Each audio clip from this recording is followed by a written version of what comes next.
Hey everybody, my name's Jesse Ringley. We're here at PRI 2023 and this is my 2015 Ecoboost Mustang. So I chose the 2015 Ecoboost Mustang because I'd always been a 4-cylinder turbo guy, but I'd always got tired of breaking the drivetrain in all of my front-wheel drive or all-wheel drive 4-cylinder turbo cars. When I saw Ford had put out a rear-wheel drive car with independent rear suspension and it was 4-cylinder turbo automatic, I knew it's what I wanted. This is not the original engine. The car's probably had 5 different engines over its lifetime, but that's because I've always pushed the limit, broke it, rebuilt it better, pushed the limit, broke it, and I've done that until now we've got a second car that goes 850s in the quarter mile. It's a 2.3 liter EcoBoost engine, and we chose to go with this simply because I've always had a love for 4-cylinders. I could have bought a Coyote, and I've helped my friends build LSs and do stuff, but I've never been interested in V8 or big engines. I like small engines and blowing a lot of air into them, so this was just a natural fit for me when it came time to choose what engine I wanted to go with. We actually have a special set of Kelford Cams custom ground for us that include a special high pressure fuel pump lobe designed by the guys at Extreme DI. We've used that in conjunction with their DI parts to create a DI system that we can make about 800 wheel horsepower on without any port injection with the 4-cylinders. So, you know, that's 200 horsepower per cylinder. That's a significant amount of DI fuel in nowadays DI standards. The cylinder head we get ported by a guy in California. He does really custom port jobs. I tell him what RPM range I want, what turbo I plan on using and stuff, and he designs a port to meet my needs. We have now swapped to using a Mazda block from the Mazda Speed 3. We found that the EcoBoost blocks somewhere beyond 800-900 horsepower, no matter what we did to them, they would split completely along the exhaust side to the point that we could remove the exhaust side of the block and pull our sleeves out of the block. So like major failure. And that didn't matter if we welded them, if we filled them, it didn't matter.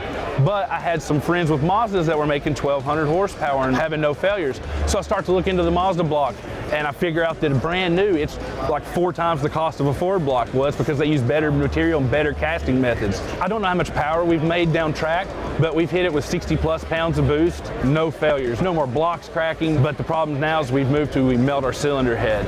But inside of that block, we use Molle high compression pistons that are custom spec. We use R&R aluminum rods, a stock crank that's pretty much untouched. We just balance it and go with it. And we've recently included a Mound 2 dry sump. We have a Magnus V5 cast intake manifold. We built a custom adapter ourselves, EMS, and we've tuned the length of that to hit horsepower, the desired RPM we're operating within. We're sponsored by Precision Turbo and Engine. We've recently went to an 8085, but we spent a lot of time on the 6785. But it was really telling to us that we didn't gain a whole lot of flow when we went to that 8085 turbocharger. And that kind of told us that we're up against a limit, and that is the exhaust side. We have a head-of-fold in these cars, so an integrated exhaust manifold that we can't port, we can't really touch because there's coolant channels all around it. It's just like the B58 or the new Super engines, or all the exhaust manifolds integrated and comes to like a collector, if you will, that's 3 ports. All of that has coolant all around it. So there's really nothing we can do to get better flow. And any attempts we've had to try to make that flow better at the port side, it ends up cracking the head even sooner than what we already crack them at from heat and pressure as it is. The next solution is we can swap to a Land Rover or an Evoque head. They're rare and they're super expensive, but we've got our hands on a few of them. So far, the best we've done is a 5.3 at 128 to the 8th mile and an 850 at 156 to the quarter mile. The car 8th miles its ass off, but it falls off in the back end. We can make all this torque really quick and be gone, but when we start trying to lean on power, the head-of-fold just, it won't do it. It's just the limit of the cylinder head, and it really shows in the big end of the quarter mile. So we think when we go to the individual exhaust port head, we'll start back halfing as strong as we can front half. But we're also going to probably try to step away from using nitrous as our main way to get the turbo up. We're still going to use nitrous, but we're going to swap to a compound setup, kind of like Joel Grana says. And I've talked to Precision. I think we're going to do a twin-scrolled 6870 for the high-pressure turbo. Then we're going to do like an 8685 for my low-pressure turbo.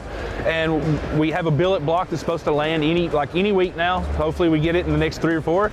And like I want to make 1,500-1,600 horsepower. I didn't buy a billet block to not do that. And with that, I want to go deep into the 7s and then start clawing my way toward a 6.